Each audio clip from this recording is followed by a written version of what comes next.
Thanks for tuning in to the Drive On podcast, where we're focused on giving hope and strength to the entire military community. Whether you're a veteran, active duty, guard, reserve, or a family member, this podcast will share inspirational stories and resources that are useful to you.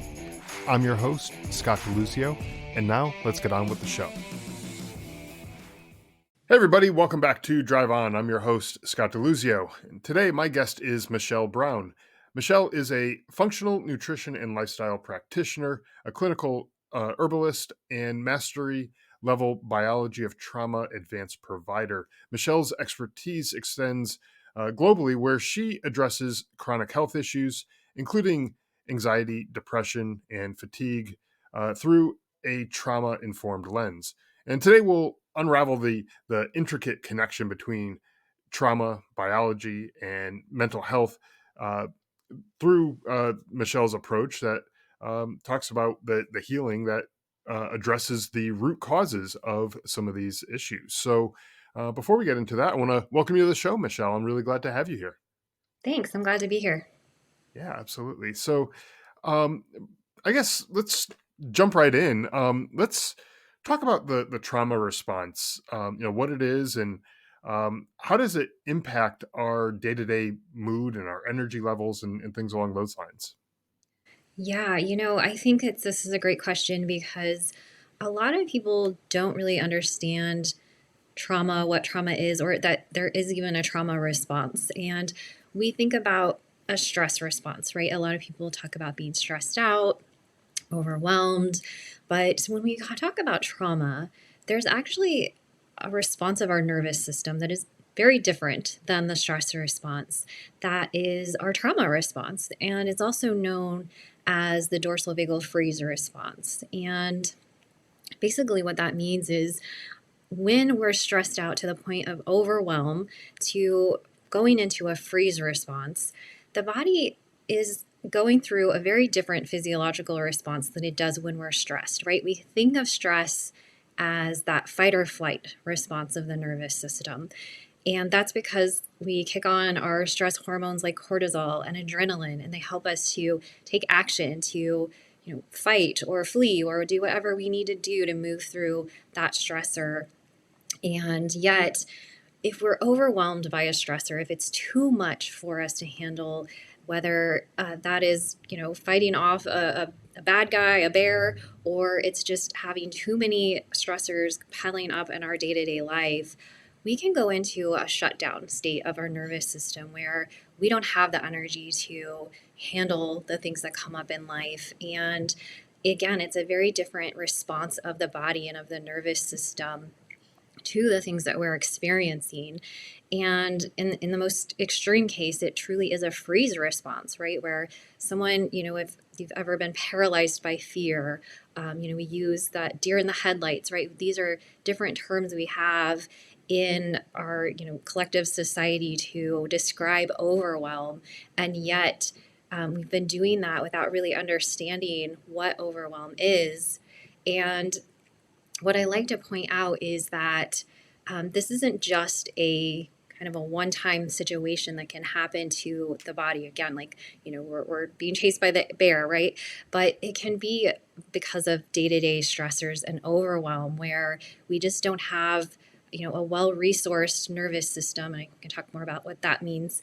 But and we just go into more of a chronic freeze pattern because the trauma response can be chronic, right? We can have trauma trapped in the body. And if we can't move through that successfully and back into that parasympathetic state of the nervous system, which is the state we all want to be in, right? We want to be in that state of, we call it rest and digest, for instance. We want to be able to feel energetic and alert and able to do the things we want to do without feeling overwhelmed or stressed out by them. And so really understanding what the trauma response is and how it's actually impacting your body can be really profound for anyone who's struggling with anxiety, fatigue, just feeling overwhelmed, kind of feeling quote unquote stressed out all the time. And then working with that nervous system response to shift that felt sense of safety in the body, again, can be a really powerful way to address that trauma response. As you were talking about things like, being chased by a bear or the deer in the headlights type of thing, given that this show is kind of focused on, like the military community and veterans and things like that, my mind instantly jumped to the scene in Saving Private Ryan, the movie where one of the soldiers, and I'm drawing a blank on the names, but one of the soldiers um, is standing there as a German soldier is walking right towards him, unarmed German soldier.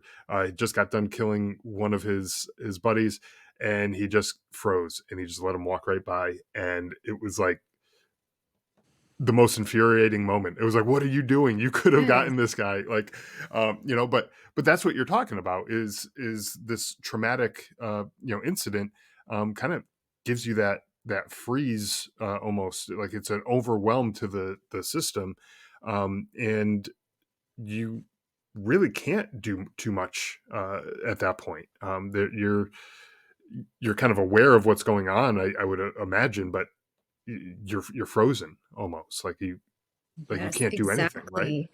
Exactly. And I like the way you described that because it really is not a decision we're making, right? So, just like that soldier you described in the movie, you're watching this play out and you're thinking, why aren't you doing anything? Right. And he's not consciously deciding not to do anything. He's frozen. He's in a state of his nervous system where he can't move literally in that situation.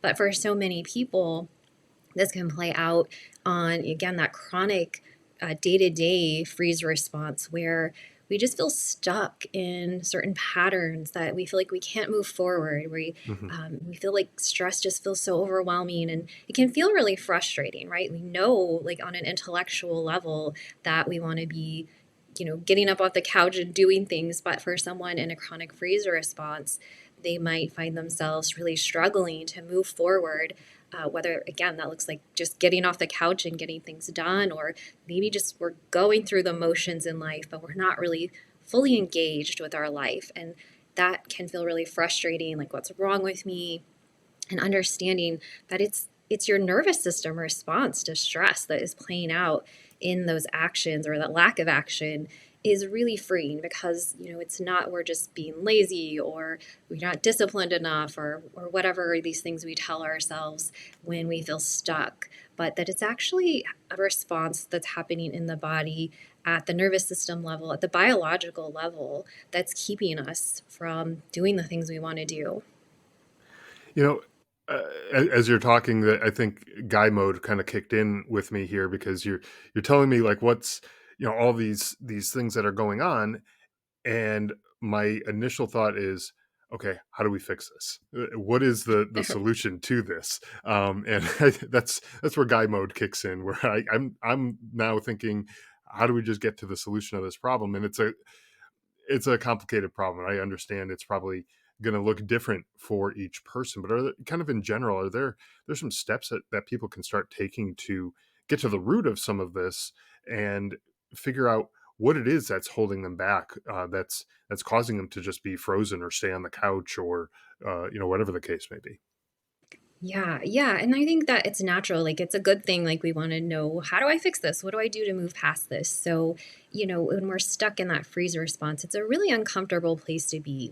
We know there's more to life for us, we feel that sense of overwhelm, maybe anxiety that's showing up in the body.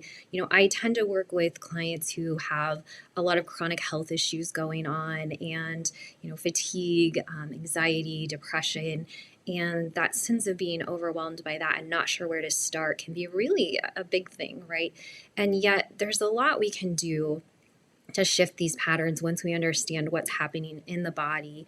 And when I say in the body, I'm talking about even, at the cellular level, we're just not making energy, right? And the trauma response is a very low energy state.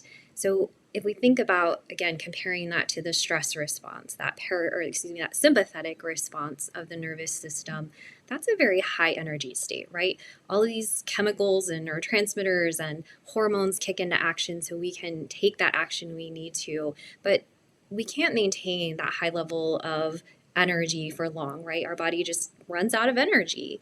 And that's where we go into freeze. So, what we need to do in order to move through a freeze response is to bring energy into our system, right? We need to bring that energy back in. And you're right, it also takes time, right? This just is something that the body needs time to move through. And so there is a level of just understanding that there's going to be some time involved in this and we can't really rush the process. But as we give the body what it needs, we'll start to see things shift, right? And so I start by bringing energy into the system because that is where we'll have more capacity. I like to talk about the capacity of our nervous system, which is basically how much stress can our body hold and handle. And we can increase that capacity of the nervous system, right? Then we're able to handle the things that come up in life and move forward. And so I start by looking at certain biological things that can impact this because we often address stress just kind of as a societal approach to trauma. We address this with, like therapy and kind of from that emotional or behavioral or kind of thought process part of it. And yet, what I found is that if we just don't have a well resourced nervous system at a biological level, like we're going to feel too tired, too overwhelmed, too um, fatigued in order to do the things we need to do to move forward. So, bringing energy in the system is really important because uh, with trauma, it changes the nervous system, it changes our body's biology. And I think that this is a piece that's really missing from understanding trauma and what's happening when we're experiencing trauma, whether it's a trauma event or chronic kind of a chronic freeze response that people are experiencing. And so there's some testing I do looking at nutrient deficiencies, mitochondrial support, what might be happening in the body that's blocking energy. That can be inflammation, sometimes infections, toxins are part of that picture. And it's really actually fascinating how often these things are a part of a chronic trauma response. You had mentioned a couple times now a well-resourced nervous system, um, and my just my kind of layman understanding uh, of what you're describing is just basically feeding your nervous system with the energy that it needs. Um, and as you were talking, I'm big on analogies to help me understand things that I don't understand. So, as you're talking, you're talking about how you get to that freeze point because you've just simply run out of energy. And I immediately thought of a car just driving and it's on empty and it just runs out of gas. It can't go anywhere. I mean, you might be able to push it, but it's not going anywhere on its own until it gets more gas. And then, if you wanted to be able to go further, well, maybe somehow if you can expand the gas tank and get more gas into the car, that to me is the analogy that I made. Is that kind of along the lines of what it is that you're talking about with that? Yeah, I think that makes sense. I think the car analogy, I use a bucket analogy often for the Okay. nervous system. So really similar to the gas tank, right? Where if we can expand that size of our bucket, we can hold more stress, then, we can handle the things that come up in our life more readily. And yet, that's where we need to look at a couple of different pieces. So what is impacting the size of that bucket? It can be the capacity of our nervous system to make energy, and it can be what's shrinking the size of our bucket, right? That's the things I mentioned, the maybe toxins, maybe infections or inflammation. It's really fascinating again how these things often show up when we have a chronic trauma response. There's been a lot of research done on how trauma changes the body and the biology of our nervous system. And for instance, Dr. Vincent Felitti, if you're familiar with his work looking at adverse childhood events and the trauma response and chronic health issues, right? We know from his research that uh, when someone has a higher ACE score, an adverse childhood event score, that they are more susceptible to chronic health issues, autoimmune conditions, for example. And that's because trauma really changes the body's biology and how we use energy. So we need to go back and shift that. Like, right, we can work on it from the other side and shift our biology so that we can move through that trauma response. But yes, the car analogy, I think, makes a lot of sense. And so another thing that you had mentioned, which was kind of a new concept to me, was that trauma. When I think of trauma, I think of like one big event, like right now, like a car accident. You're in a car accident now. Sure. That's a traumatic event, or something that happens in combat, or things that are big, immediately impactful. Those are big traumatic experiences. But you also described it as something that kind of builds up over time, right? Yeah. And then as you were just talking about childhood experiences, right? You could have had a traumatic childhood, and that's over the course of years, that uh, various maybe smaller traumatic events happened, not as big as being blown up in combat or something, but something much smaller, but over the course of years and years and years, that ends up building up into trauma that your body just, it needs to figure out what to do with all of that stuff that it's been Absolutely. accumulating, right? And that was kind of uh, I mean, on an intellectual level, I probably knew that. I just never thought of it that way. You know what I mean? Absolutely. Yeah. I think that's a common misconception about trauma. We think it's an event, right? The car accident, Yeah. the combat that we might have faced. And yet, trauma is not an event, right? Trauma is the experience of our body going through the event. And I think that's really important to note because it can be very different for everyone. Two people can experience the same situation and react very differently to it. And you're right, it also means that trauma can be accumulative, right? So Hmm. sometimes trauma is, not being heard and seen as children, right? I have a lot of clients I've worked with who grew up in homes where, they were just neglected or ignored. And that's actually more traumatic than actually abuse as a child because um, with abuse, at least someone is recognizing that you're a person, that you exist, and that you're alive. And that's a huge part of being human. And if someone is growing up in a home where that's not recognized, again, there's a shift in the way our nervous system perceives that sense of safety, which is really what the nervous system is all about. It's all about keeping us safe. And so we get into this place of feeling chronically unsafe in the body.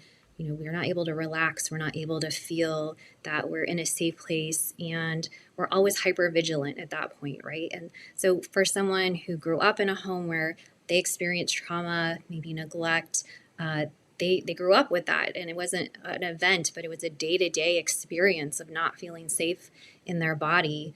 And, comparing that to someone who maybe went through a car accident or combat and experienced a trauma around an event, and yet came out of that feeling unsupported and in that state, stuck in a state of not feeling safe in their body. Yeah, and you mentioned how two people can go through the same event and have completely different responses to it, and I would imagine that over the course of a lifetime, up until that point of whatever that event happened to be, um, everybody kind of maybe expands their bucket a little bit, but Sure. maybe at different rates. And so some people may go through an experience with a much bigger bucket than somebody else, and they're able to handle that situation way better. And that other person, who couldn't handle it very well, their bucket's overflowing during that event, where somebody else, they're maybe only halfway full. Just Right. as an example, right? And so they have plenty of room left, and they can still kind of compensate for whatever the stresses are. Um, and so when you have a bucket that is accumulating this stuff, sometimes over the course of years, sometimes all at once, it could be a slow drip going into this bucket, or it could be a fire hose going into that bucket and filling up really quick. Um, there has to be a way to remove some of what's going into that bucket. And how how do we kind of, first off, know where our bucket is? How full is our bucket? Is it halfway full? Is it nearing the top? Are we down towards the bottom? And then, are there things like nutrition or other things that we can do that can help that, or are there other things to help kind of remove some of that stuff out of that bucket? Yeah, so great questions. When I think about how do we know how full our bucket is, what I'm listening to with the clients I'm working with is what are they saying? And when I'm hearing things like, I'm really overwhelmed, I don't have energy, right? These are things I'm actually looking and listening for specific language around how they feel in their body to tell me the state of their nervous system.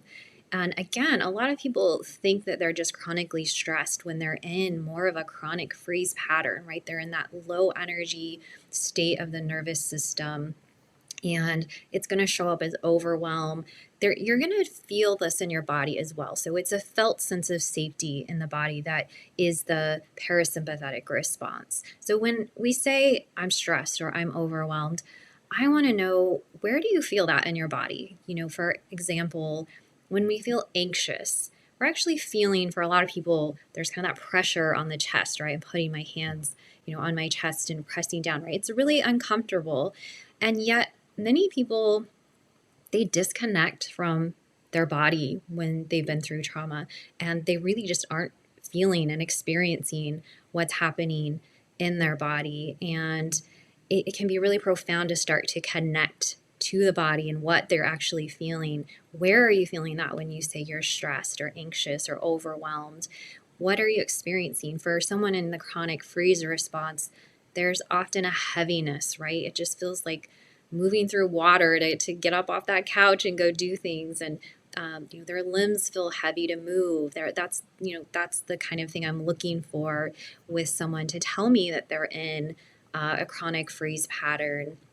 And so, just kind of thinking about what language are you using or thoughts are you having or what are you experiencing in your body is going to tell us a lot about your nervous system and the size of that bucket, right? And how full your bucket is.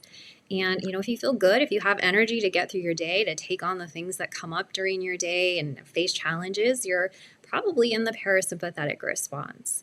And if you're struggling with that, if you feel really anxious, you can't settle down, you could be in a more of a stress response, right? And it's important to know as well that, we're moving between these different states of our nervous system, right? We're sitting here having a conversation, and, we're both speaking to one another, active and engaged in the conversation. And so, in a good parasympathetic place to be. And yet, if my fire alarm in my hallway went off right now, right, my my body would respond to that. I would probably jump up and run in there to turn it off. I'm thinking of that because it actually happened to me in a meeting once, Okay. and yeah, I mean, they were making fun of me when I came back because, my face, right? My eyes got wide and I jumped up out of my chair. That was my sympathetic stress response kicking in. And yet, I went and turned off the fire alarm. I think one of my kids was cooking something and there was a little smoke from the stove. And okay, everything was okay, right? I could come back in to that parasympathetic response and get back into the conversation and move. So that's me moving through a stress response successfully. Now, if that had happened and I just kind of freaked out and thought, oh man, now I'm so stressed, I just need to go lay on the couch for 2 hours, I can't even get back into the conversation. That's a chronic freeze pattern, right? So we can see from behaviors, from the type of language we're using, from what we're experiencing in our body, what place our nervous system is at.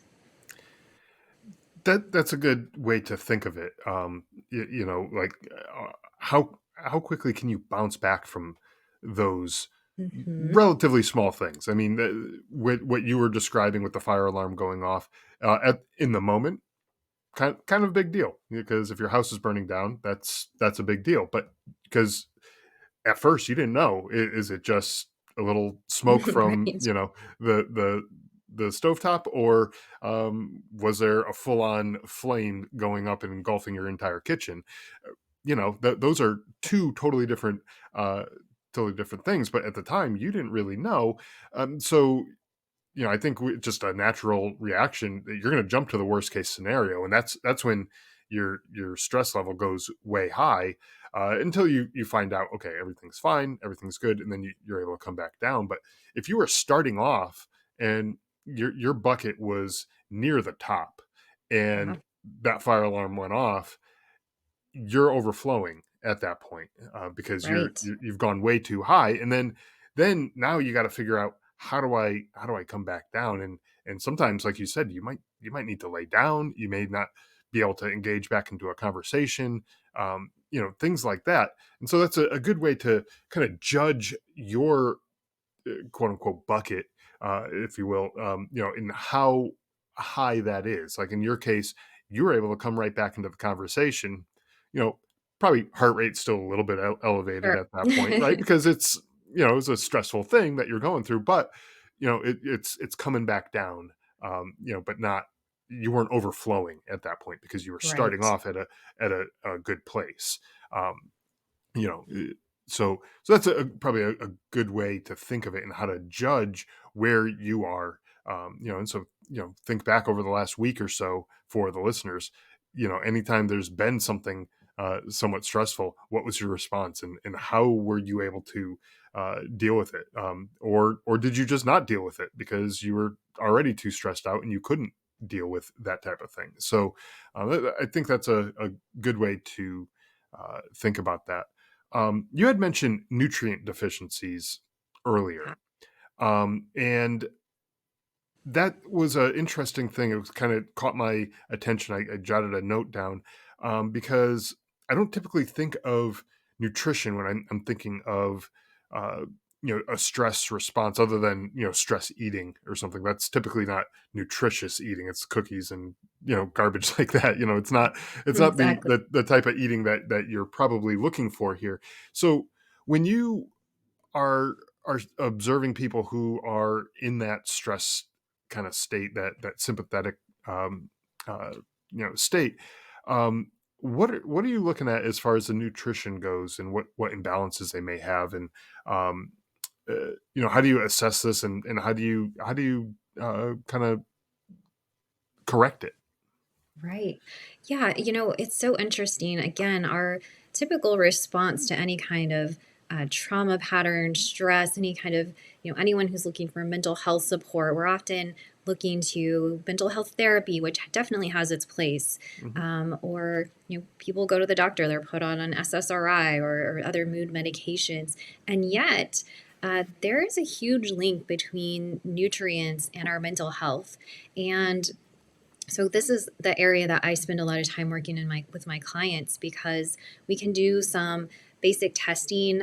Actually, I just start with giving my clients some assessments, right? I want to know different patterns that are showing up for them with their mood, their behavior.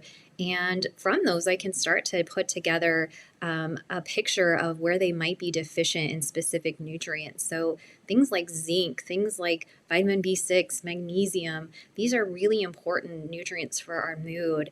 And when I assess a client, I can often tell if they're potentially low. We do some basic lab testing.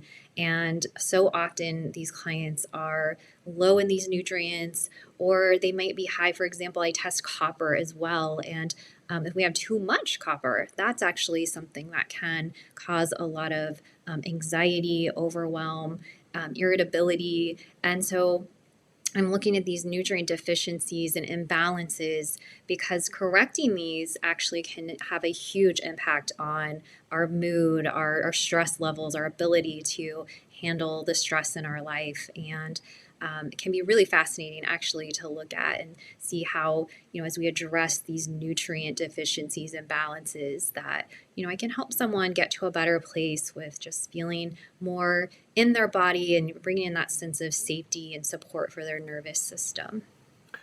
Yeah, and when I think about the nutrition side of it, I think that, like, it's obviously you want to be in balance as far as the nutrition goes, but it's not like a light switch where now everything's in balance, everything's perfect, and everything's going to be great. But I think, based on what you were saying, having that nutrition piece in check, and you're on point there with everything that you were saying. Having all of that in balance um, is going to help you deal with the stress that either you already have or new stresses as they come into play, right? Is that kind of what you're saying? Yeah, that is a big part of it. So with the nutrients I mentioned, for example, zinc, B6, magnesium, they one reason they play a role in our mood and mental health is that, our neurotransmitters are these are cofactors for the production of neurotransmitters, which I like to just think of as kind of our feel good chemicals in the brain, right? And so if we're low in things like endorphins, for example, or serotonin, we're going to just feel stressed really easily. We're going to feel overwhelmed. We're going to notice maybe even things like chronic pain, headaches. A lot of my clients I work with who have eating disorders are low in serotonin, for example. And so it's another area like I like to assess and see if we're deficient. It's really interesting. There's kind of a certain constellation of symptoms around each of these neurotransmitters that I assess. And so I can start to put together a picture with my clients just from, a simple assessment I give them where they might need some support. And amazingly, we can actually bring in some amino acid support and some other like herbs, nutrients that can help to increase the levels of these feel good neurotransmitters. And it can really shift some of these even behaviors that we have that are connected to the stress and the trauma response. So, for example, I was working with a client and she was just feeling really overwhelmed. She was feeling really emotional and couldn't seem to quite get motivated to get things done. We brought in some nutrients, some amino acid support.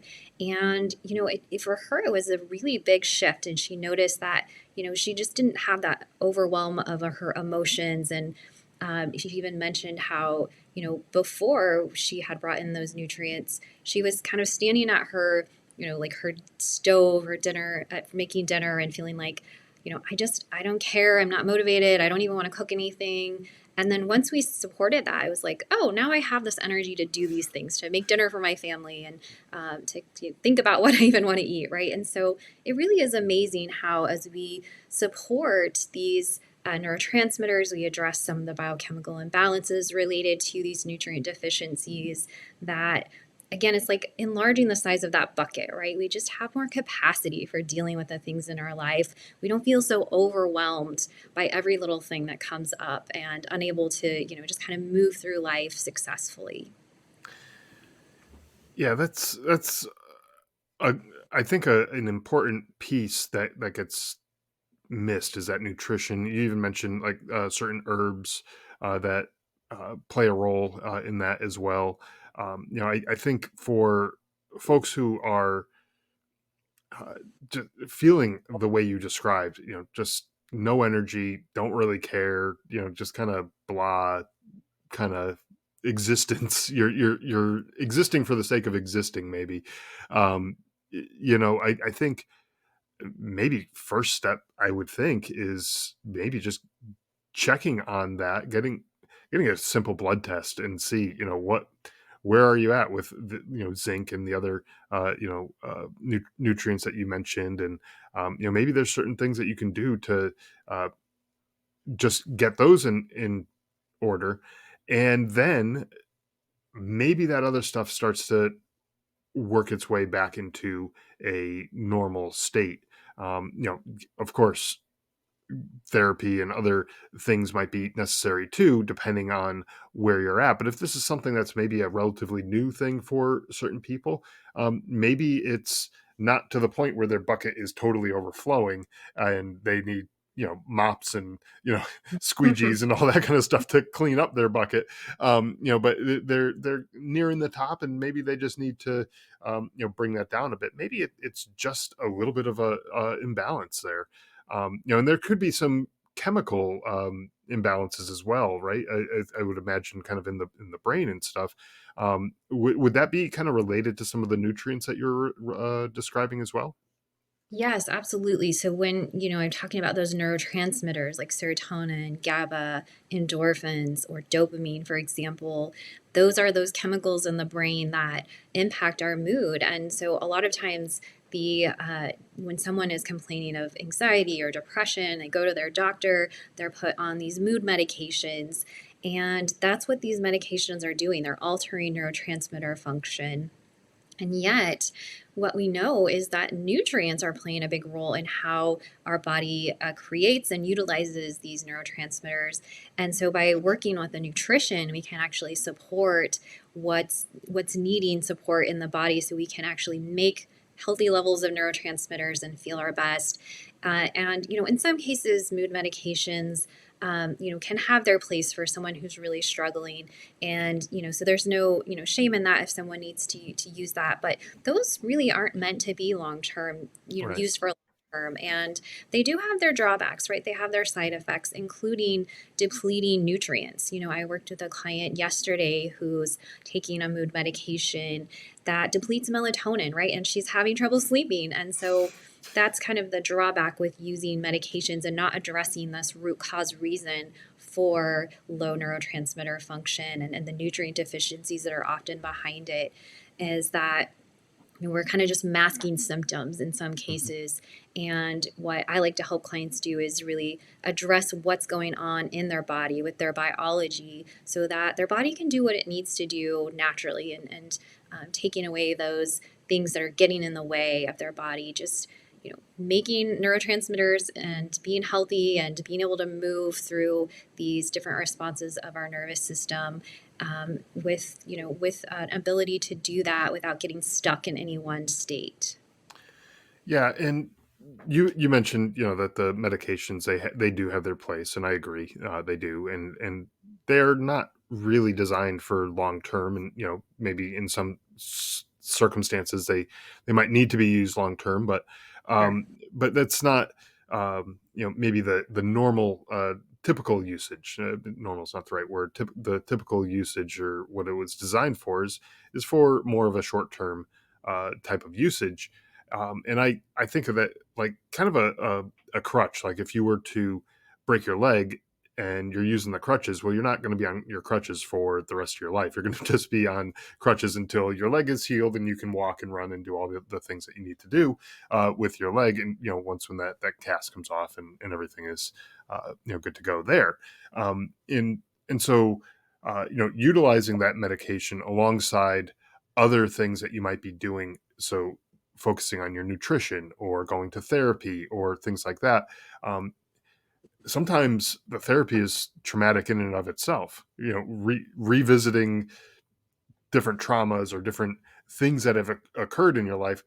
That's adding more stress, adding more trauma to your bucket, and that could cause it to overflow even more. And so sometimes that medication can help lower that down just a bit, so that way you can go through the therapy and get the benefits that the therapy has to offer without going into that overflow mode where you just shut down and you stop, and kind of like the car running out of gas.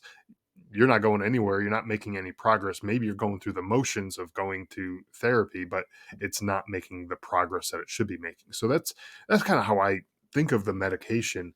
And I think you kind of described it similarly like that. But that's where I see that come in. But an interesting point that you brought up is that some of these medications can deplete the things that you need to help you know help with your stress response and dealing with some of these traumas. And so yeah, I mean that nutrition uh is a big part of it, and they kind of have to work hand in hand, right? Absolutely. When I'm going to go back to a moment, the therapy piece that you mentioned, where people often go into therapy and yet they feel like they're just reliving that trauma, right? And there's a disconnect between being able to understand what's happening in their nervous system and what they're actually feeling, and being able to bring in that sense of safety. That's where I bring in some somatic work, where we start to work with the body and what we're actually feeling, so that we're not just revisiting that trauma, and without being able to know how to embody ourselves and to move through that safely. And yes, the nervous system piece of the biology piece is where a lot of people are missing it as well. This is my clients who have been going to therapy, and yet they say, I'm doing this therapy, I'm doing all of these things. Why can't I just snap out of this, right? And it's because they're often low in neurotransmitters, they're low in these specific nutrients. And, when we address that, it's like that capacity of the nervous system to then do the therapy work and to move through that process successfully can take place. And in my biology of trauma mastery level training, I mentored many other professionals, including mental health therapists. And it was really profound to hear them talk about how they recognized that this was the missing piece in their work. That, if a client was just stuck in a trauma state because of their nervous system biology, they just didn't have those internal resources of healthy neurotransmitter levels, healthy nutrient levels, that it was often really difficult to make progress with therapy because they just weren't at a place where their capacity could handle doing that work. So I think that's really valuable to recognize. And even with your analogy with the crutches, I really like that because the idea is the crutches help us to get back to that healing state, right? The leg heals, Right. we don't have the need the crutches anymore. But if we just continue to use those crutches, our leg is going to get weaker and weaker, right? It's not going to actually heal adequately. And so, with medications, again, I do recognize that sometimes they are valuable and needed, but they can also kind of take the place of doing this internal work that really needs to be done, just with that nervous system biology, and so that the body can do what it needs to do naturally and heal. And then we're just kind of stuck in this place of, being on a crutch instead of really healing. You mentioned somatic work. Could you uh, describe what that is? Explain kind of what that is for any of the listeners who maybe are not familiar with what that is. Yeah, so somatic is just another word for the body, right? And so with somatic experiencing, it's this idea that we can start to work with that felt sense of safety in the body with certain tools that can really be helpful. And so I'll just give you a really quick example if that's okay. Sure. If we're sitting here in our room and we're having this conversation, it's easy to get really into our heads and not even notice kind of what's happening in our body. And so if we just stop and notice, and one thing that can be helpful is something called orienting. And you're probably, maybe this will be familiar from the military, right? You probably had to do a lot of this as you were just like, look around your environment, right? Am I safe? I'm looking to the left, I'm looking to the right, I'm looking behind me. And it's a signal to my nervous system of safety, right? There's no bear behind me going to jump out and get me. And and as I do that, and then I notice what's happening in my body. A lot of us hold tension from past trauma patterns, like we might have tension in the shoulders, or we're holding tension in the belly. Or I used to notice as I started doing this work, I would be in a meeting, not necessarily even stressful, but just really engaged in what I was doing. I was holding a lot of tension in my legs, right? Just kind of tensing up. And, think about holding, making a fist and holding that for, if I had been doing that the entire time we've been talking, by the time we were done, like my hand is going to be really tired, right? Sure. Yeah. And these tension patterns, there's that fatigue of the trauma response, right? We hold tension, we hold these different patterns in our system, but yet we can be so unaware of them. I had no idea I was holding that tension in my legs when I was in a meeting talking to people until I started doing this work and noticing what I was experiencing in my body. And so there's a lot of tools that I bring in to help my clients start just coming back into their body, noticing the tension patterns, working with tools to release that tension and notice where their body is in space, right? I mentioned how with trauma, we often dissociate from the body. We stop feeling our body, literally, in some cases, because of that discomfort. So we want to work with that really carefully. And, as we kind of do that in layers, we can start to peel away that sense of overwhelm, anxiety, tension in the body, and start to feel safe and start feeling what we're feeling. Sure. Yeah. And that kind of looking around, paying attention to your surroundings, the thing that you described, and you're right, we do that in the military quite often. That's the head on a swivel is what most of the listeners are probably going to be familiar with. Is you're always you're looking to your left, right? You're looking around, paying attention to your surroundings, so that way the bear, if you will, is not going to jump out and get you, right? But um, that's uh, that was, I think, a good explanation. It's paying attention to the things around you, things going on inside of your body, and like you said, you didn't even notice that you were carrying that tension in your legs. Um, Someone else, it could be somewhere else in their shoulders, in their Yep. back, or their neck, or wherever. It could be anywhere else, that they may be carrying this, and they may not even realize it at the time, but it's there. And learning how to release that enables you to not be tensing up and using that energy for really no real purpose, right? Like you said, if you were clenching your fist the entire time that we were talking, there's unless you're ready to punch somebody right now, there's really no reason for you to be doing that. And you're using a whole lot of energy to make that fist. Your hands are going to be tired afterwards, and really for no reason. But it's using energy that could be used for something else, maybe dealing with the fire alarm that just went off, or something, Right. dealing with some Right. some other thing that might be going on, but you're using it for really no purpose. In a way, it's wasting that energy that could Yeah. be used to help with really anything else, right? um, Yes, exactly. so for somebody who is listening to this and they're like, okay, great. Now I feel even more overwhelmed because I don't know where to start. What is one step that they can take today to work towards overcoming some of this anxiety, or maybe even depression, or other symptoms that they may be uh, experiencing from all of this? Yeah, if I were talking to someone who was like, where do I start? I would say, let's start by looking at your neurotransmitters because I found that by bringing in some support there, we can really shift how someone is experiencing stress in their body, sometimes very quickly. And so I have a free gift for your listeners, an assessment where we can look at the neurotransmitters. We look at serotonin, GABA, dopamine, endorphins. These are all of not all of, but some of our feel good neurotransmitters in the body. And then in that guide, actually show you how to assess which ones of these neurotransmitters might be low for you, and then how to bring in some really simple support. We'll talk about just eating more protein, for example, right? We make our neurotransmitters from amino acids, which we get from the protein that we eat. And so, there's that diet, there's that nutrient piece right there that I like to talk about.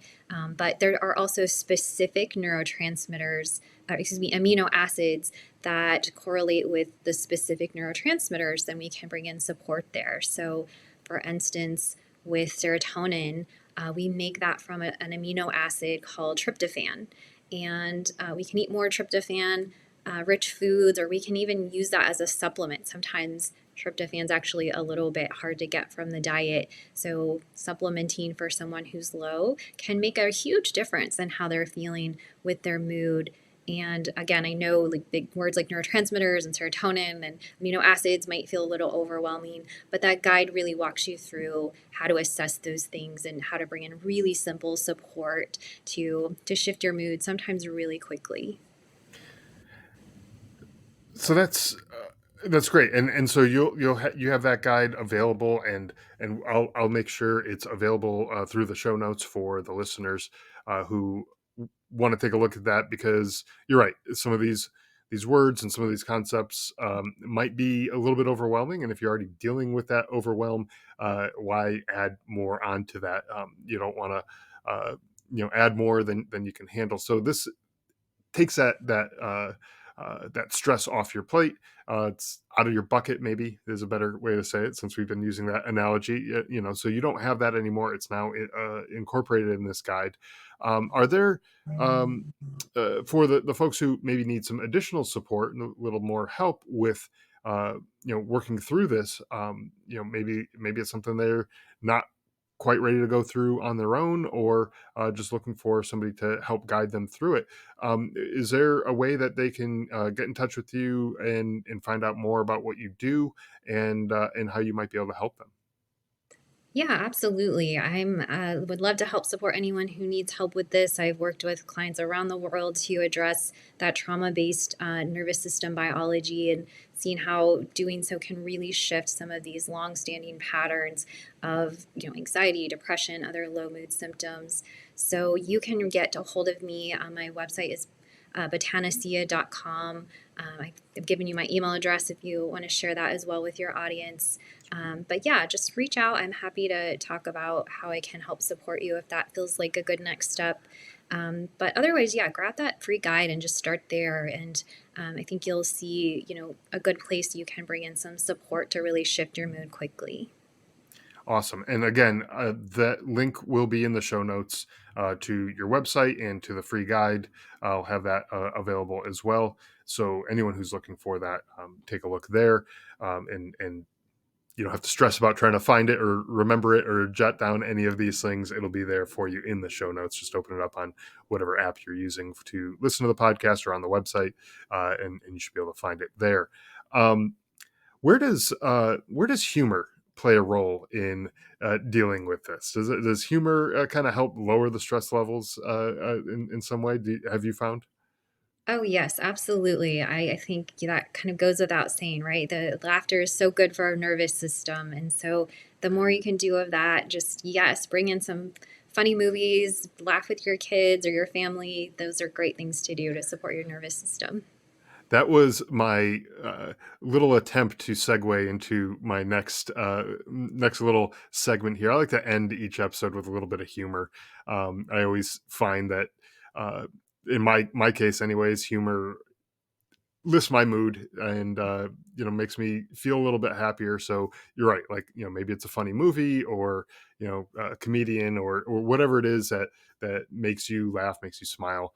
um you know that always helps out a little bit. And so sometimes these episodes that I do, they're a little dark, a little heavy topics that we might be talking about, and so let's try to uh lighten the mood a little bit when we're wrapping this up. Kind of equate it to having dessert at a restaurant, right? You want to Right. leave people with a good taste in their mouth, right? Sure. So uh I know it's not depression, anxiety.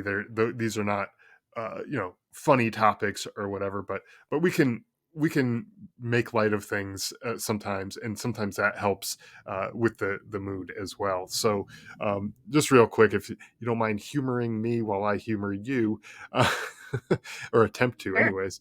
Um, so while I was out shopping for a bathroom scale, I found one that not only tracks weight but also body fat, bone mass, water percentage, all those types of things. And um, I decided not to get that one, and I just decided to go for the low tech, just the weight.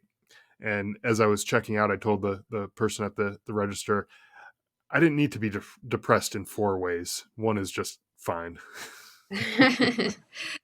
Yes, definitely. That can be the scale can be depressing for sure for It some can of. be, but it gives you, goals to work towards as well. So, Yeah. hopefully, if you do have one of these high tech models that tells you all these different metrics on your body, you're using it for purposes of good, and you're working towards improving yourself and bettering yourself. But if you need some help with that, I'm sure nutrition would play a role in that quite a bit. So, I'm sure that's probably something that you can benefit from by reaching out to you and finding out more information about what it is that you do. So, again, Michelle, I really do appreciate you coming on and sharing everything that you've shared with us. A lot of this kind of opened up my eyes to some of the things that you do and that you see probably every day.